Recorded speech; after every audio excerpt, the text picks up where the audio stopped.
Hey there, welcome to episode 15 of the Quaggling Sand audio program. I'm your host, Dan Hugo. I'm recording this on the evening of Tuesday, February 20th, 2024. My voice is arguing with me as always. Thanks for sticking with me. I'm talking to my voice. Today we are going to talk about lateral thinking. It's an episode I wanted to do about 2 weeks ago, but I wanted to actually put some thought into it. It could still be more and better. In fact, as with most of the programming I do across all of my four, you can hear my voice there, all of my 4 programs, interview or discussion, these are the basis of those. So let's talk about lateral thinking. Quite often people let me start over. Quite often people will attack a problem in a sequential, predictable way based on their previous successes. Like, this worked before, should work again. Some problems do not lend themselves to linear thinking, though. And this is what that is. Linear, like, I know I did this, step 1, step 2, step 3, a checklist. And sometimes thinking outside the box can lead to novel ideas with no problem necessary. In other words, sometimes you just come up with an idea, not addressing a particular problem, but one that might address a variety of problems or challenges or inconveniences, however you want to view these things. As always, in the link section of your episode description, hopefully visible where you are finding, anywhere you find your podcast, my self-promotion link, buymeacoffee.com/DanHugo. You can see links to all of my programming and other projects. I've been making some updates, but I mostly am not a huge fan of the look and feel of Buy Me a Coffee, but it works for what it is. And as well, if you would like to buy me a coffee, feel free. You're under no obligation, but do be aware, monies that appear through Buy Me a Coffee or the next one, coffee.com, ko-fi.com/DanHugo. Any of these monies will go towards actual coffee. And I did add actual coffee related information to my Buy Me a Coffee profile. You can find that there. I'll continue to add stuff like that. I'm having a coffee right now, in fact. I have a couple of Wikipedia links, one for lateral thinking, so you can familiarize yourself if you're curious, and one for vertical thinking, also if you're curious. Vertical thinking or linear thinking is the traditional sequence of steps. I know this works, tried and true, the textbook path. Lateral thinking is more thinking outside the box, applying unrelated lessons or life experiences, or sometimes just straight out, who knows? I've done both. Both are valuable. That's why we're talking about lateral thinking today. I have a link also on Wikipedia. And as always, Wikipedia is a great resource for starting your journey of information capture, learning. So don't treat these as the final word on anything. Always a beginning. Not to devalue Wikipedia, but in general, a starting point, not an ending point. Lorenzo's Well, there was a movie made about it, and I'll get to that towards the end of today's program, just so you're familiar with the basics. So vertical thinking, it is what most of us do most of the time. It's what's taught in school. Any instructions, if you are preparing a recipe from a cookbook, if you are, even when you think about it, if you're playing music and you are reading the music from a sheet of music, you are following the steps, you're playing the timings and so on. Vertical thinking is very predictable, it's familiar, it's safe, it's expedient. You can probably schedule around it. If you are working on a project or if you're baking a cake, you can set a timer for minutes, hours, months, years. You can make presentations with funding goals and total addressable markets and all sorts of things when you begin with, here's what we know and here's how we do it. Step 1, 2, 3, etc. The predicted outcome is safer for people when they're considering funding or planning around things, or maybe they're working on something that depends on what you're working on. If you think about it as something as, air quotes, simple as the kitchen at a busy restaurant, well, they're just churning out the same recipes all the time, right?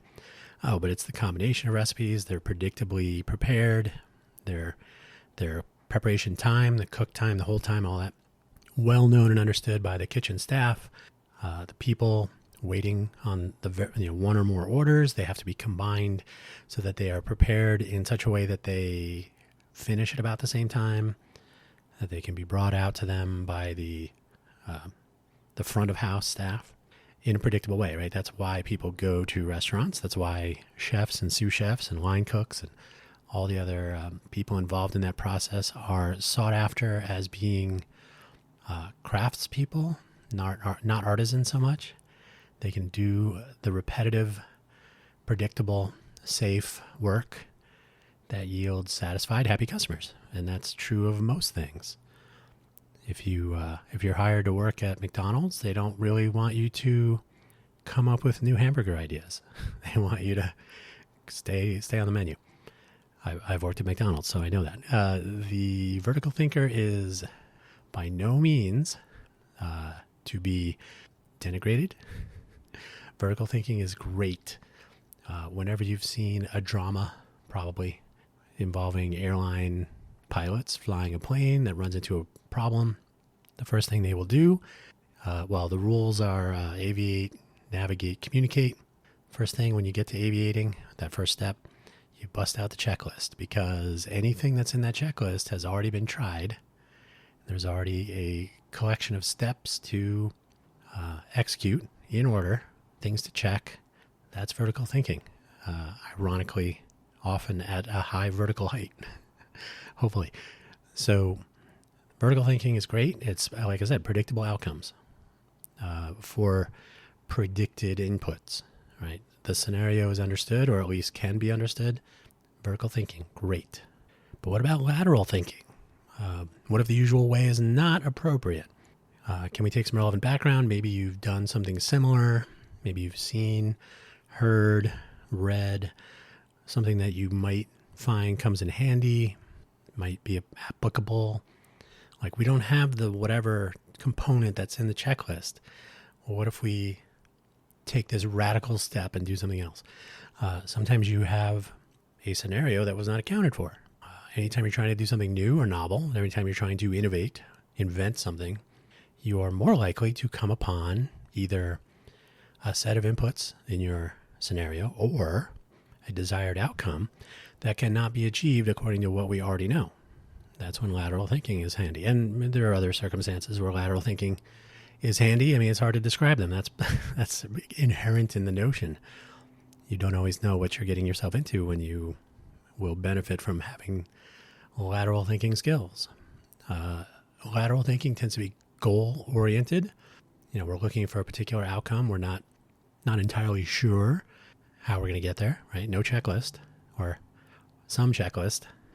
Whereas vertical thinking tends to be process-oriented. You execute the steps, you'll reach the outcome. So you're predicting, or you're following predicted input response to known actions in the list. So the final outcome and the interim outcomes as you proceed should all be understood, tested. This comes into play a lot in software and often in hardware engineering, my fields of focus. Things should work reproducibly. So by the time you are shipping your products, there should be vertical thinking involved. It should always work. It should always work predictably, the same way. No mysteries. And then sometimes a novel solution will emerge to the original problem. You may be trying to, I have a flat tire, and the spare tire is missing or underinflated or something, unusable. So now what? Well, maybe there's some sort of a gummy, maybe you have some chewing gum. No, that wouldn't work. Maybe there's a way, maybe you come up with we have a bunch of rubber bands and a screwdriver or something, right? So you may fashion an attempt at a solution. I have no idea if that would work. I haven't tried fixing a flat tire with rubber bands, but I will say that people have spent a great deal of time with life hacks or things they've discovered. Some are actually interesting and valuable. Some are ridiculous, and they find themselves posting about these on TikTok lately. Your mileage may vary, so I'm not endorsing any of those, but occasionally there's something interesting. Those who are not completely familiar with lateral thinking, maybe some examples, which I have, of course. So first I will begin with, I always use the Lego scenario as my example of innovative thinking, innovators who possess a certain amount of lateral thinking proclivity. Lego building blocks. It is incorrect to call them Legos, although people do. I believe that the official term is Lego plastic building blocks or something. Lego building blocks tend to come in kits now. They'll tend to have a nice cover indicating what you can build and some instructions on how to build that. I'm trying to remember when I was younger, I want to say that Legos that came with instructions had alternates, some other ideas. I can't remember if that's true. But, and many people will purchase the Millennium Falcon or a fast food restaurant or a paddle boat or whatever. What do you call not a paddle? What do you call those? Ferry boat, like on the Mississippi with the giant paddle. Anyway, whatever the kit that you purchase or you purchase for someone else, usually there's I'm going to build that. And people will now they'll make YouTube videos or whatever about the trials and tribulations of building. I don't know if the Millennium Falcon is still the biggest kit, but look, I did it. A lateral thinker, however, someone who will tend towards innovation, may say, I'm not going to read the instructions, or I'm not going to build that.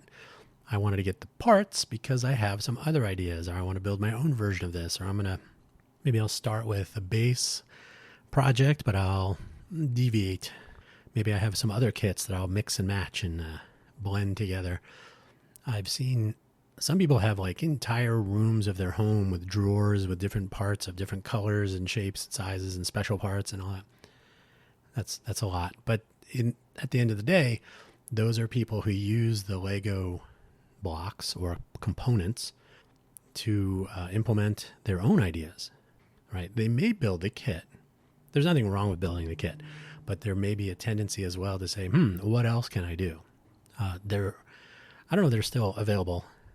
Lego Expert Builder kits. I had one. I also had the engine kit, which you could build like an inline or a flat six, a V6, and something else.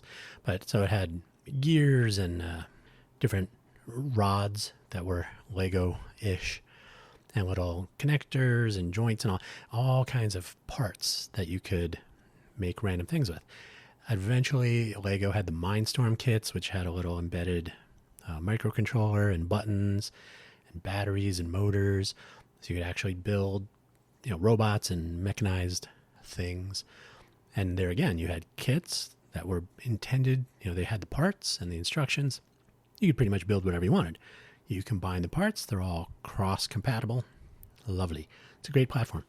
You have erector sets that enable thinking inside and outside the box. And here you could build all manner of things with back in the old days with metal erector sets with little screws and nuts and connecting cross pieces and so on.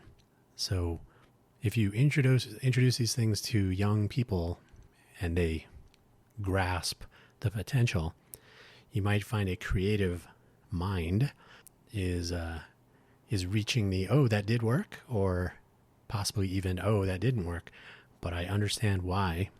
And that's how you can foment lateral thinking, is to, I like to say, you dump a bunch of Legos on a table and see what comes of it. And often, if you are surrounded by people who are lateral thinkers and vertical thinkers, they will become apparent. The person that dives in and starts clicking things together and doesn't wait for the instructions or doesn't look around saying, what are we building? Those are your lateral thinkers.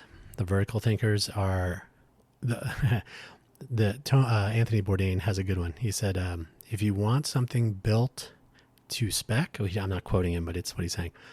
If you want something built the same every time to the specification, you don't need somebody to be creative. You need someone who is precise, focused, knows what they're doing. Again, not a quote, but I'm paraphrasing. So he preferred line cooks to be craftspeople. They know how to follow instructions, and what they turn out every time is exactly what you expected. Not diminishing that in the slightest. That is absolutely valuable. But it's also good to have some people that are a little creative.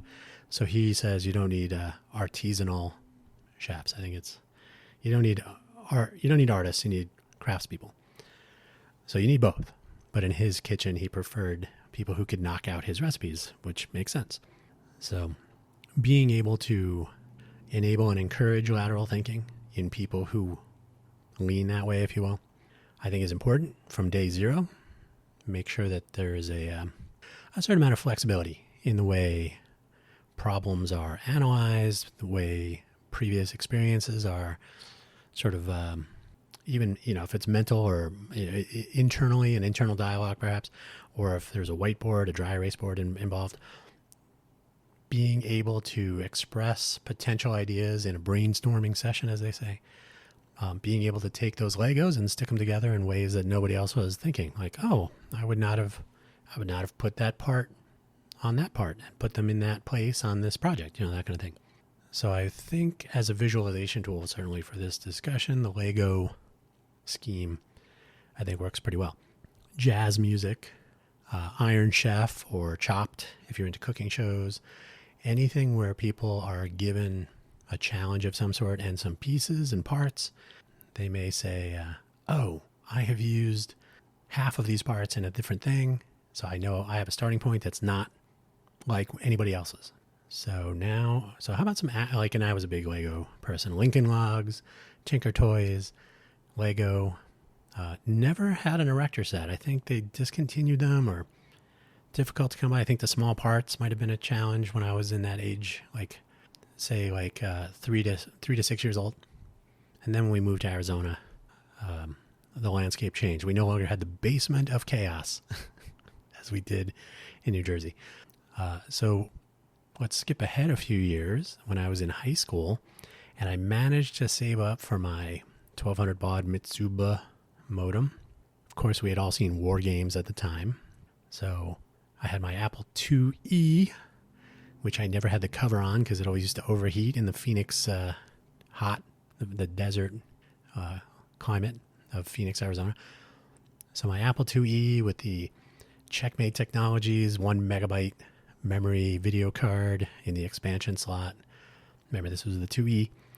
My Z80 cards, I could run Boyle and Pascal. We had a couple of extra disk drives. Never had a hard drive on that machine. We had a cool CITO dot matrix printer, and then a parallel card to go with that.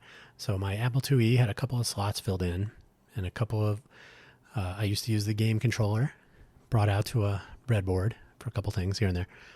But the big one, the new addition, the probably life-changing component was the addition of the modem, which I worked at McDonald's to save up for. So early on, when I did get my modem, of course I had to write my war dialer. So, I can write a program. I mean, this is by no means rocket science. I can write a program to dial my modem, dial the phone, and what I would do is dial a known modem on the other end. So I would, that's not a war dialer. The war dialer was finding modems. So you could dial a range of numbers. So I would say, okay, let me put in a prefix, 555, and then dial from 0000 to 9999 and try to find connect messages. Fairly trivial, pretty easy to do.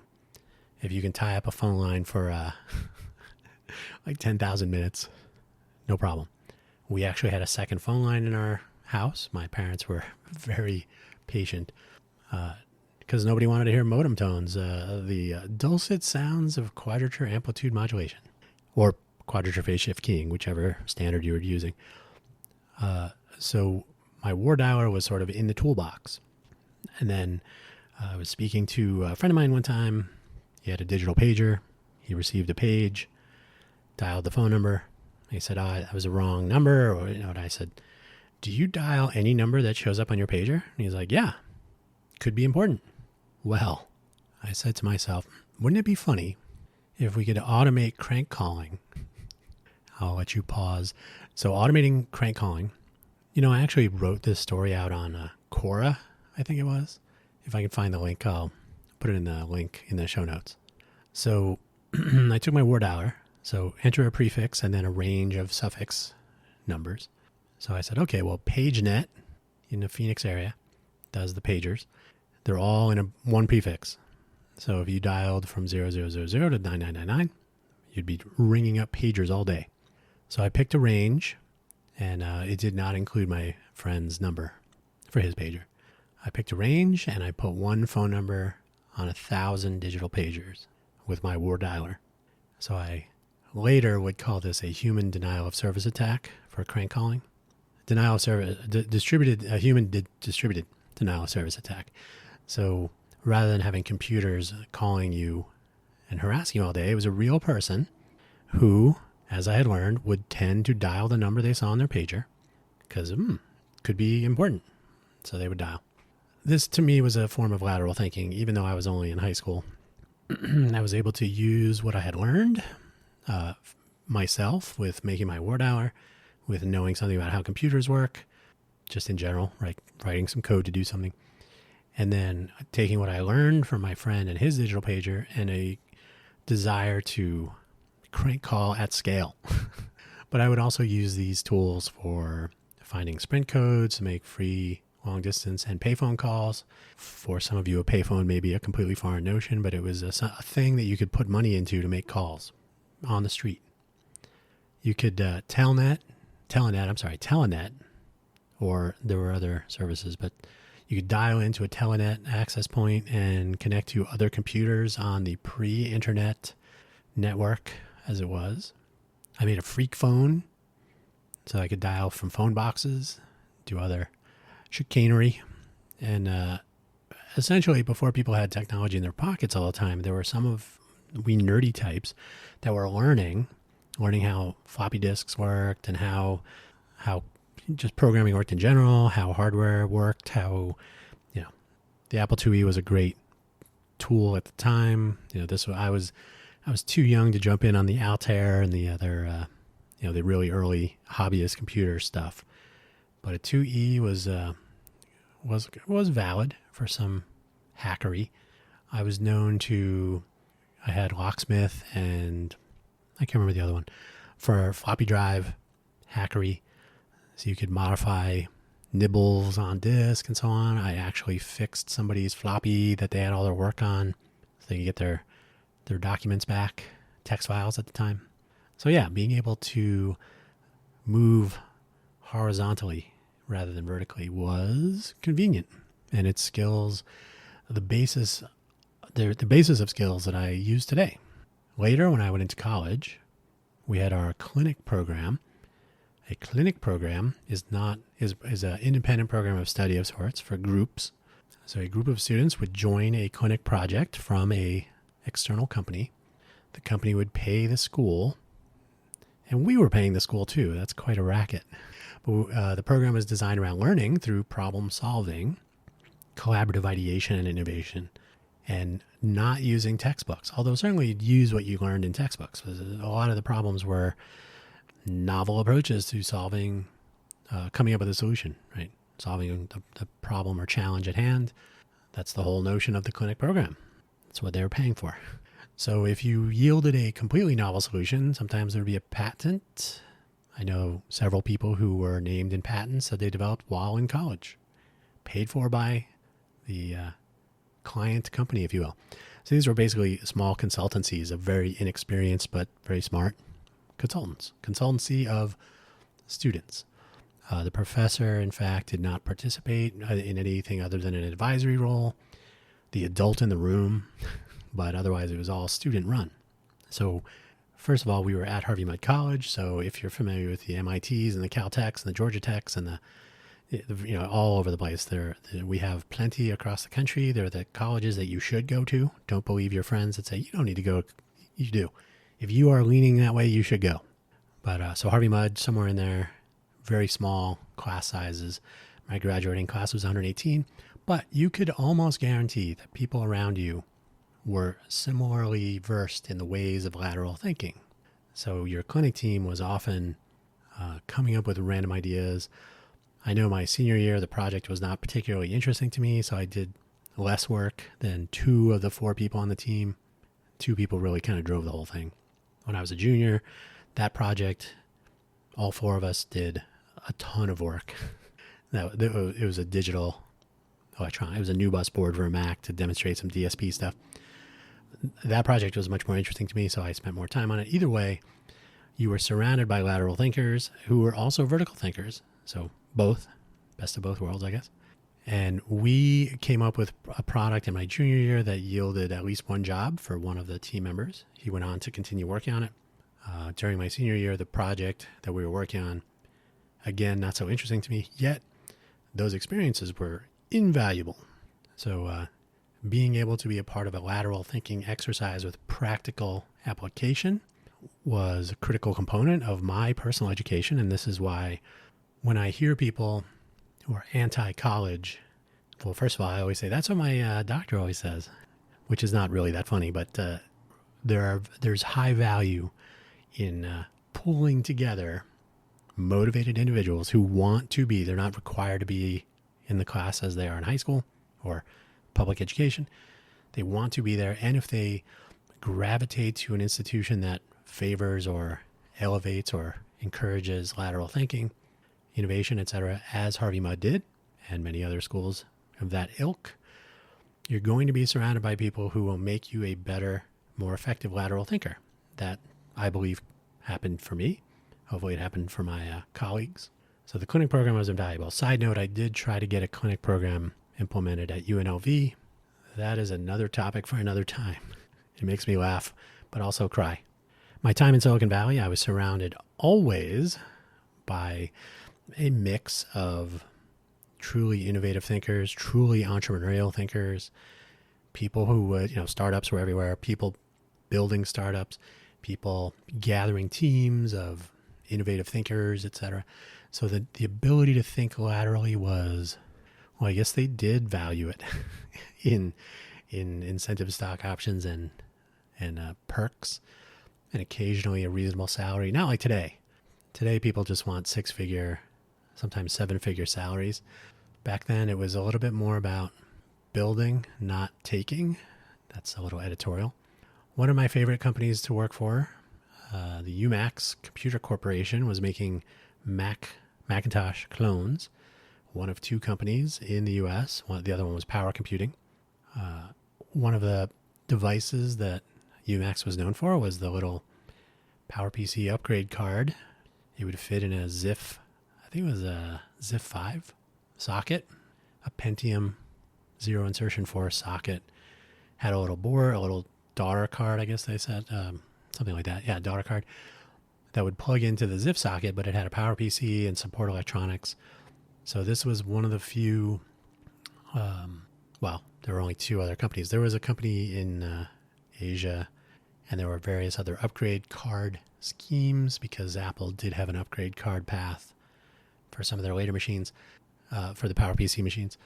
So we, though, had our scheme, and so we were working very closely with Motorola at the time, and we received our Arthur G3 PowerPC parts, and we built up some daughter cards with backside cache memory. Today, everything has backside cache, so there's nothing really new there. But this, at the time, was a game changer. And so the first thing I did was I wrote, because we were working in the Bring Up group, in the ROM and PowerPC platform group, I was becoming more versed in the ways of forth. And I was, so the first thing I did was I wrote some forth words to probe and initialize the backside cache registers, the memory and registers. So we could test that the part was working, we could do some benchmarking, but this required that we pause the initial post, power on self-test, during the open firmware enumeration phase, run some forth code, and initialize the board, and then continue the boot process so that it was up and running. Then we could do some benchmarks, and it was it was game changing as far as end user performance. So it was really great. However, we were a Macintosh licensee, so we had no way of modifying the Mac ROM. We had no access to the operating system. They really weren't going to be modifying their platform for us. So the onus was on us to enable this upgrade hardware so that our customers could take advantage of it. Otherwise, worthless. So the challenge was figure out how an end user, once they've installed their Arthur upgrade, the PowerPC G3, Generation 3, not to be the GoldenEye PowerPC G4 was a different part. For some reason, they did the Arthur, which was the mobile device. The G3 PowerPC Arthur was aimed at mobile devices, but it worked fine. So how could a user install the hardware and then apply some piece of software so that their system would boot up, enable the cache, and wow, amazing. So Apple went to great lengths to make the necessary pieces of their platform difficult. So in a nutshell, in order to enable these, the memory and set the registers and so on, one had to be in PowerPC supervisor mode, ring 0, supervisor.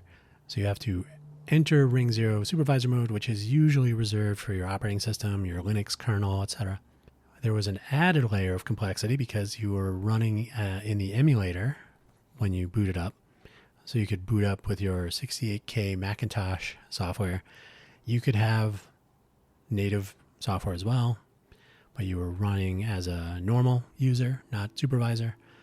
So even if it was PowerPC code, you couldn't modify these registers and do what needed to be done. So then what? Well, I stepped through various pieces of code with the Maxbug debugger. They quite literally obscured, like once you'd enter a PowerPC routine, it would skip over everything, so you couldn't easily trace it. I used a logic analyzer to pull address and data off the buses so I could see exactly where it was going. I probably could have been more creative, but the bonus boss points, I had 4 days to before we were going to bring our hardware to be qualified by Apple. So it's like, we need to enable this hardware. So I used up about 2.5 of the 4 days doing everything, like reverse engineering everything I could, and which would come in handy later.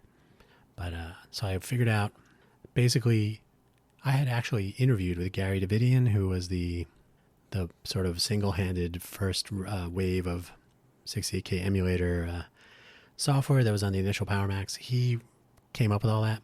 So the secret to entering supervisor mode from emulated code was to put GARY and his birthday in 2 emulated 68K registers, have a custom trap handler call a 68K trap that was unimplemented, and then have the trap handler call into supervisor code that could just run. Now, why keep this secret? Because it was a gigantic security risk.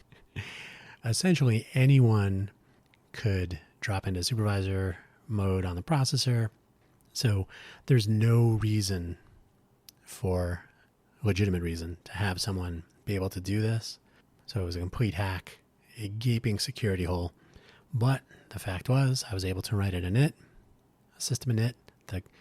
If you're a Mac person of old, the little icons that would come across the screen at the bottom of the screen when you're powering up. So I wrote an init. It would configure the cache, and we were good to go for Apple qualification in the Apple kitchen. But looking back, ginormous security hole. Apple should be ashamed of themselves for doing it that way. But that's the way it was. Nowadays, you'd probably have like signed code or something. Many years later, I would work at Palm.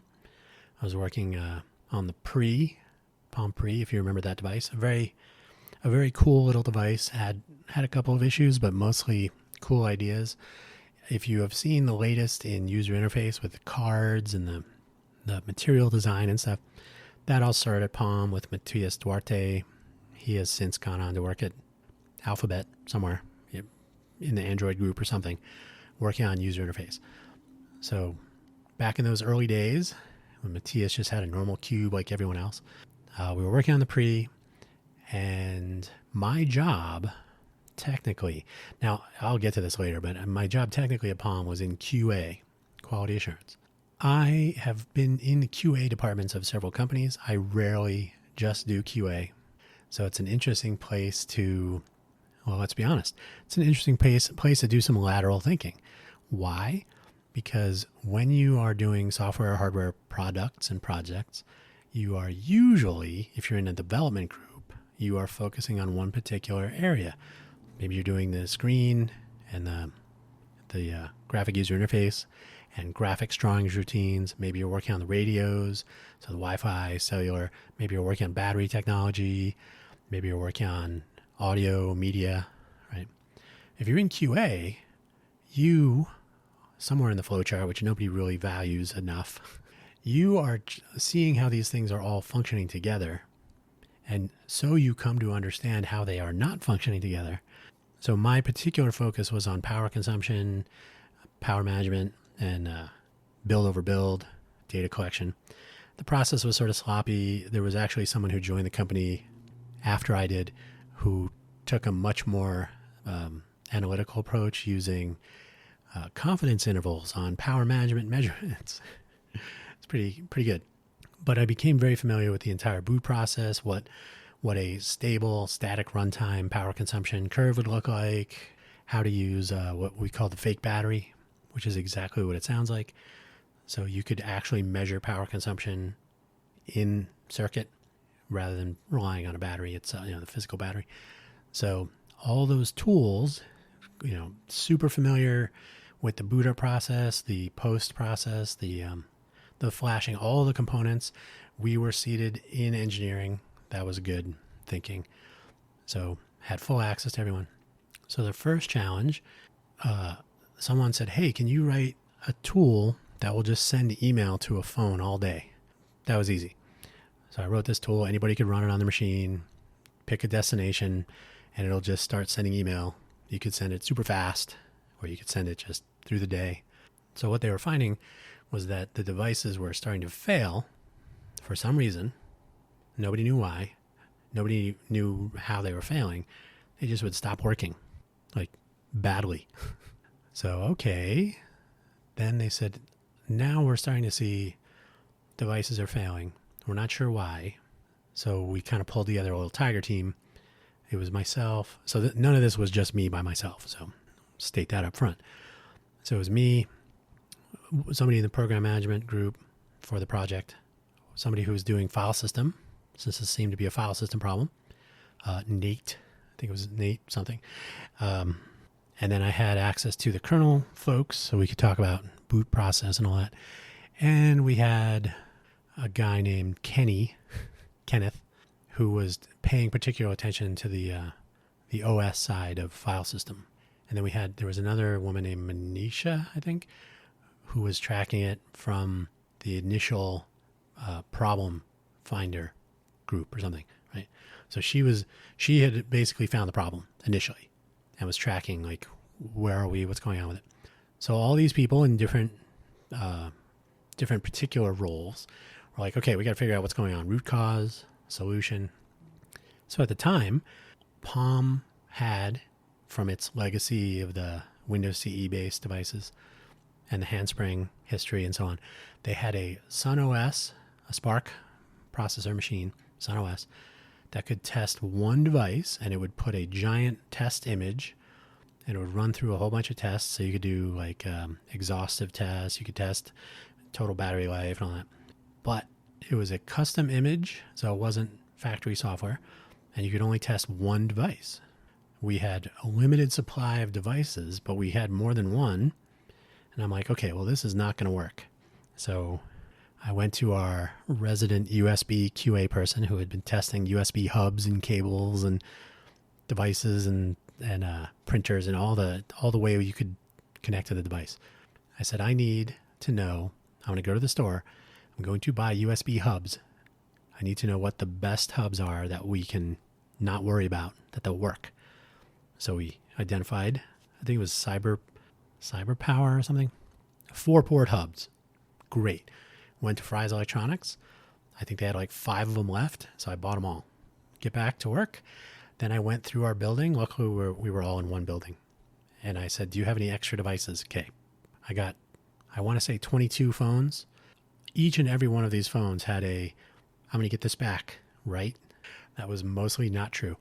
So I got a pile of phones. I got a bunch of USB hubs. I had a bunch of fake batteries. And the idea was we need all these phones to exhaustively do what we think was happening with the email problem and figure out why these devices are failing. So I built what I called the octopus. So I had my hubs. I plugged in these phones. So there were 4-port hubs. I had 20 ports and I had 22 phones. So I think one hub was daisy chain. But anyway, so I now had all the phones attached to one host. So I worked with Kenneth on the test execution and data capture. I had a phone identifying solution, so I knew which device was on which port, and we could boot P. We could boot from the host machine. So I had an image, a test image that we constructed. That was with help from Nate, the file system guy, and the OS people in our engineering group. So I said, okay, here's our test image. It's very minimal, very close to stock as the phone ships. The bare necessary elements to do the testing. I was logging to my host machine. I had plenty of disk. They could run forever with fake batteries. Kicked it off. I had the phone because the phones were not booting all the way into the GUI OS because we were only testing the disk. So by doing boot P, we were booting into a RAM disk, so we didn't have to actually depend on the onboard flash. That was important. So because there was no true operating system running, it was all really low level. So there was no GUI on the phone, there was no touchscreen and stuff. So I had the phones turn green when they were running, and then if we encountered a failure, it would turn red. This is also important. One of our kernel guys, Travis, modified so that we could modified because we had 3 flash vendors initially, but we were down to 2, Samsung and Hynix. So if you were running with a Hynix device, so that was the variable across the phones we had. If you had a Hynix device, your device would have a little H on it. So I'd pull that so we knew which were Hynix, which were... in fact, I think I might even have had like the Samsung were green and the Hynix were blue or something. So I would just write directly to the frame buffer on the device. So I just fill it with blue or green. So we knew which ones were which. And then if the screen turned red, it had failed. And we would have an entire replayable log on the host machine. So I let that run for like 4 days. Came in the morning. I had a little corner of our lab space set up for this. Come in the morning. Got a couple of phones with red screens on them. So we were able to pull them out, pull the logs. Kenneth ran through them, found, okay, all the Hynix parts are failing. So Hynix flash having a problem. Later, we would find out that they were having a wear leveling issue. So they were literally burning up some of the cells in the flash. So that's no good. So we were provably identifying the root cause. Hynix parts are not wear leveling. We would find that out later, but it was Hynix parts showing specific problems. Okay, everybody was like, well, we're down to 1 flash vendor. It's Samsung. And unfortunately, Apple is going to order 10 times our order for their new iPhone that was going to come out. So that was putting our product at risk. So there was some nail biting.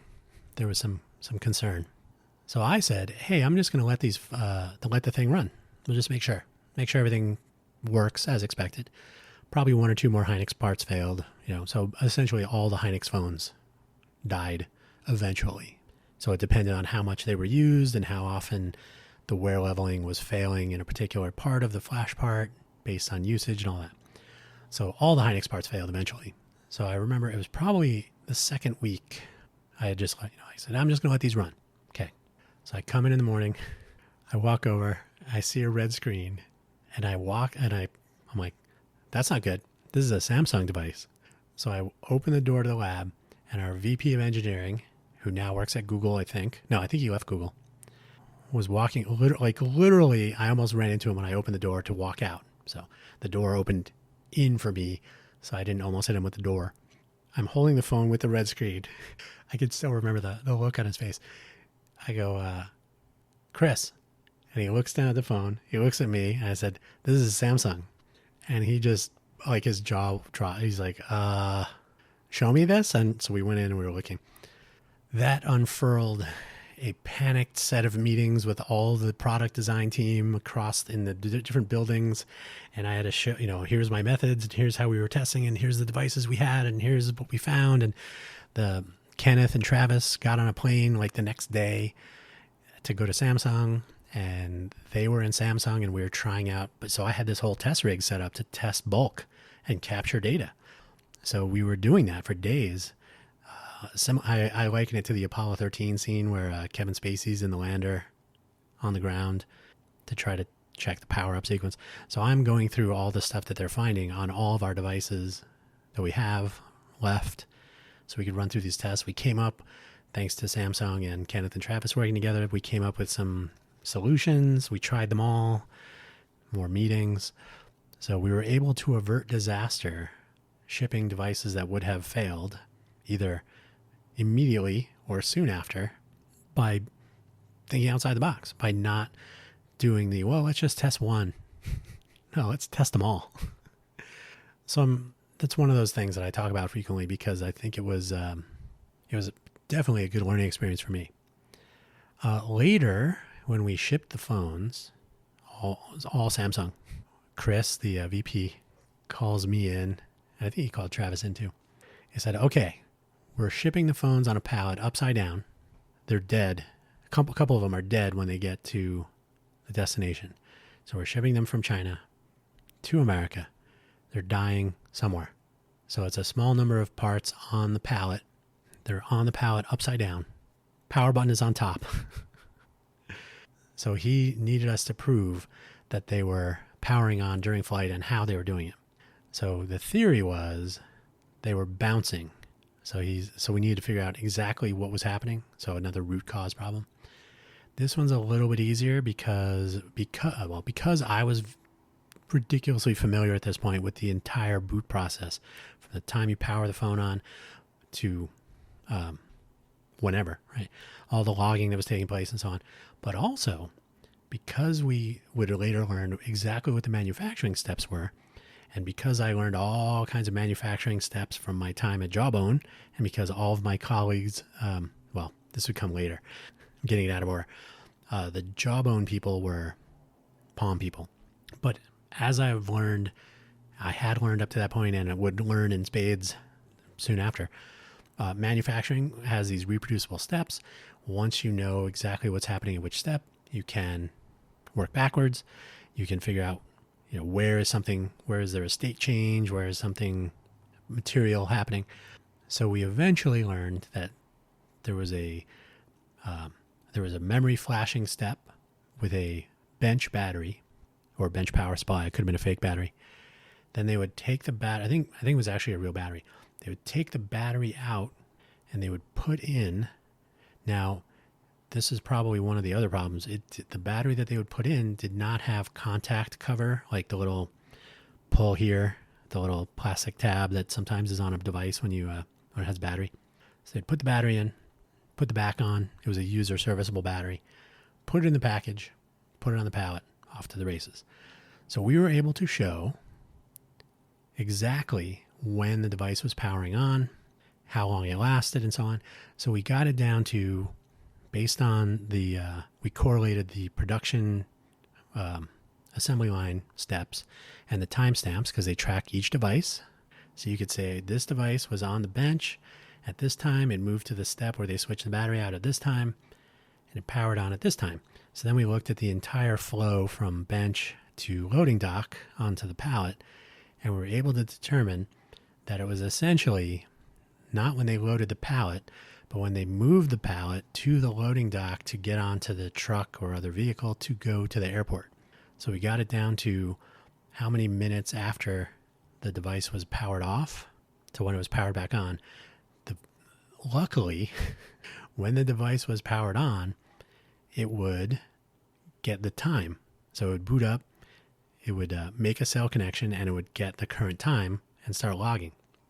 So because we were still at the factory, they had cell phone CDMA, no, CDMA? Sprint, CDMA was it at the time? They had Sprint compatible radios there for testing. So they were actually able to make a real connection. So normally I think China was GSM at the time, but either way. So we had a legitimate timestamp, which we were able to check. So we were able to figure out exactly what was happening. The solution, of course, was to first not have the phone shipping upside down where you could power them on by tapping the power button. So we introduced a long hold to power on. I think that's pretty standard nowadays. So long hold to power on. There was a dimple added to the packaging, so there would be a little cutout where the power button was, so it wouldn't be pressed in that way. The products that were powered on the phones, they were actually, you could probably do your bezel function on the pallet. So the ones that powered on were, because it was based on how the pallet was dropped from the forklift, so it wasn't dropped from 25 feet, but there was an actual base excitation input impulse, which we learned about in my clinic class at Harvey Mudd, my sophomore year of college. So base excitation and impulse driving through a solid. So we did all that, and ultimately, of course, you want to protect the contacts of the battery so it's not in circuit while it's shipping. So you can pull the little green and pull first or whatever. But we solved that problem. So here again, lateral thinking. Like, what do we know? What do we have to accomplish? There was no checklist for debugging the problem. We just needed to figure out what it was. So root cause.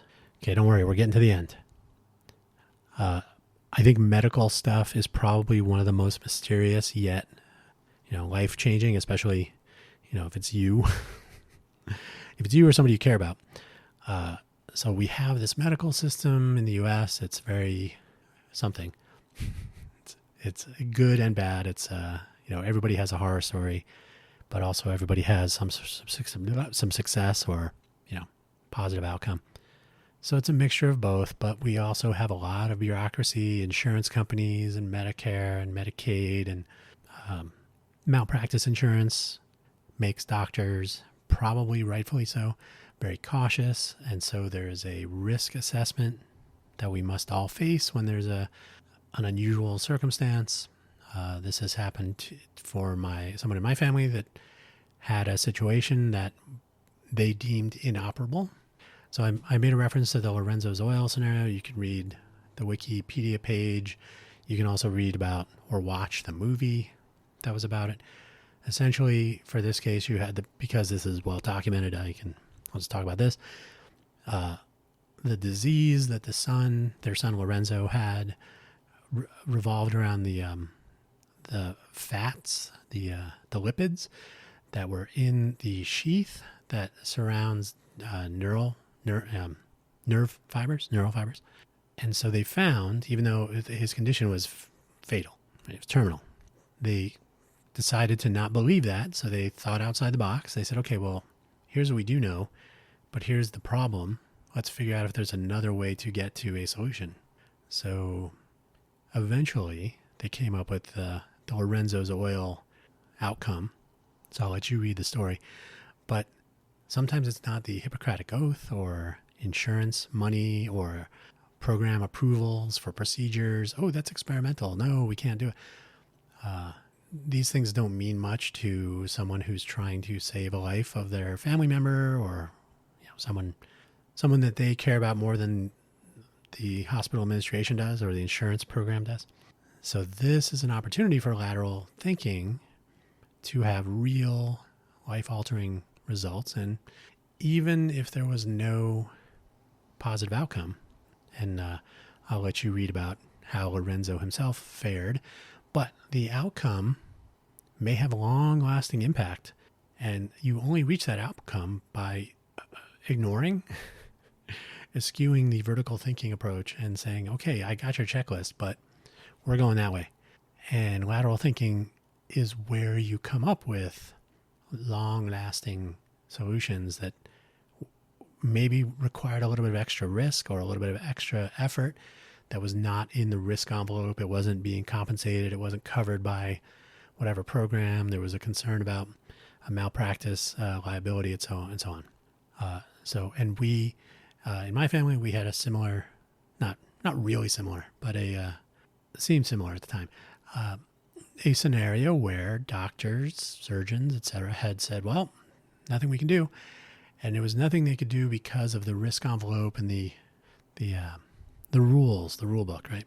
So, some reading, some thinking about how different things could fit together, information we had at hand based on diagnoses and prognoses and behaviors and monitoring brought, a 3-point possibility.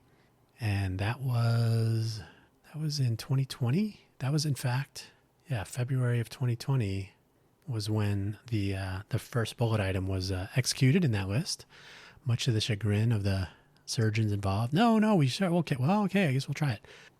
So the person involved had days or weeks remaining, and that was 4 years ago, and we're all still here. So lateral thinking, if there's a greater than 0% chance, that's not 0%. And lateral thinking is where you will sometimes find the little bit of margin that vertical thinking may have skipped over. So why is all this important? Aside from the occasional life-saving collection of decisions and executions, execution of actions, not what you were thinking.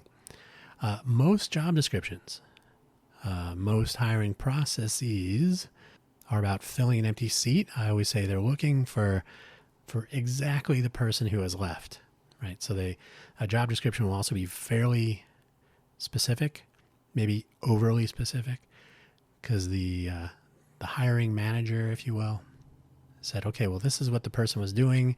This is their background. We need that. So they will over-specify, and they're looking for the right person who will essentially pick up and take over where the person that was doing it before left, or they are not really sure. Maybe it's a little startup or small company, but they have some idea that it's like something that someone they knew was doing at their previous company. So the specification for job descriptions, very vertical thinking oriented. I know we need this. I know the person that was doing it before, whether here or somewhere else, had this background and skill set. Therefore, that's what we need. You could argue that hiring is a vertical thinking problem. All the job roles I myself have had for 30 years have been essentially not at all related to the job I was hired for. I mentioned earlier, I've taken QA roles. I started my career after college in a QA benchmarking role at Supermac. I was in QA at Apple. I was in QA in the Newton Group at Apple. But even though I was in the QA group, we were never doing, I used to say we're never just touching the screen, or we're never just clicking buttons. Everything I was doing usually involved like, okay, it says QA on the box, but when you open it, you're doing the other stuff. And it was always a way, because of the nature of the QA group in some companies, to move between different vertical empires, figure out how components were working, figure out what wasn't working, how things didn't work together, etc. So even though I was in QA often, not always, and it's been a while since I've had a QA role, like decades, still profoundly educational. But you end up with, it's really easy to do tiger team type stuff, like I mentioned with Palm, right? My job was not to debug the boot process and find flash errors, nor to figure out how manufacturing processes were leading to dead devices on arrival. But because of the various things you're doing day to day, you're not focused on one vertical component, and not exactly vertical thinking in that regard. Software, while you are coming up with vertical application, you're thinking laterally often, but you are focused in a vertical area, like I said, screens or power or radio or whatever. When you are looking at the integration of those things and you start to see, this part isn't working over here and that part isn't working over there, is there a correlation? Is there a causation? So when you can think that way, but also come up with ways to examine it or to determine a root cause of a specific problem, now you're not working with the job description anymore. There is no job description for this. So in my opinion, the thing that I have learned in my 31, coming up on 31 years of professional doing whatever it is I'm doing, and, the years before that. So a good chunk of my time on this planet, I've observed, and I'm going to suggest that you at least consider keeping a frightening mix of vertical and lateral thinkers on your bench. That is to say, even though it's scary, try to hire people that have not done what you're doing before. That is to say, I always tell people it's a hard sell, but I'd rather do something I've never done before. No matter what you're doing, it could be a restaurant, it could be fusion reactors, it could be anywhere in between. People who are comfortable on the leading edge or beyond it, they may come up with incorrect answers frequently.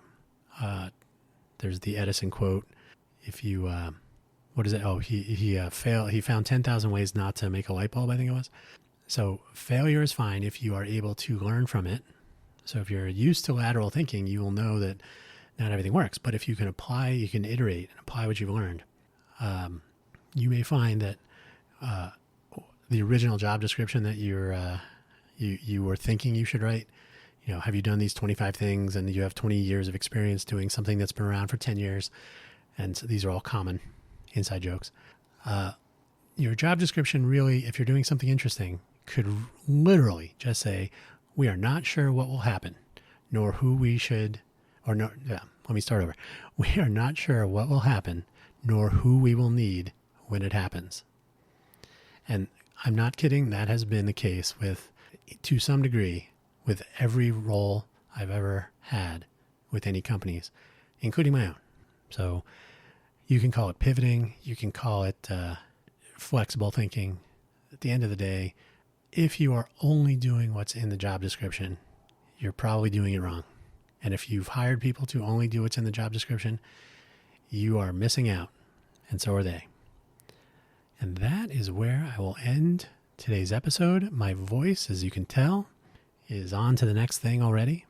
The fact that it's raining here, almost certainly related, but it's not raining inside, luckily, not yet. But the weather is weird. Rain in the desert, always something to be cognizant of. I will thank you for listening. I will remind you, to visit buymeacoffee.com/DanHugo for the rundown on my various episodes and programs. No obligation to actually buy me a coffee, but if you do, you will be funding the source of power for all of my projects, coffee, or devices to create same. Check it out. If you ever want to be a guest, think about it. And by the time you listen to this, I will almost guarantee, because I will publish this on 21 February, I will guarantee you on 21 February, not up, but my Quaggling Sand and FFS Talk, Cafe Genius, and then, of course, our Innovate for Vegas website, all need to be deployed or improved, but all need to begin to point directly to where to find our audio programs. So check that out in coming days. So if you're hearing this after the fact, I will update all of the show notes accordingly with a link to the origin. You should always be able to find the point of origin for all of your internet content. Don't rely on third-party platforms, whether you're a publisher, a content creator, consumer, fan, or otherwise. Always connect directly with the people you listen to and pay attention to, just in case. Lateral thinking for the win.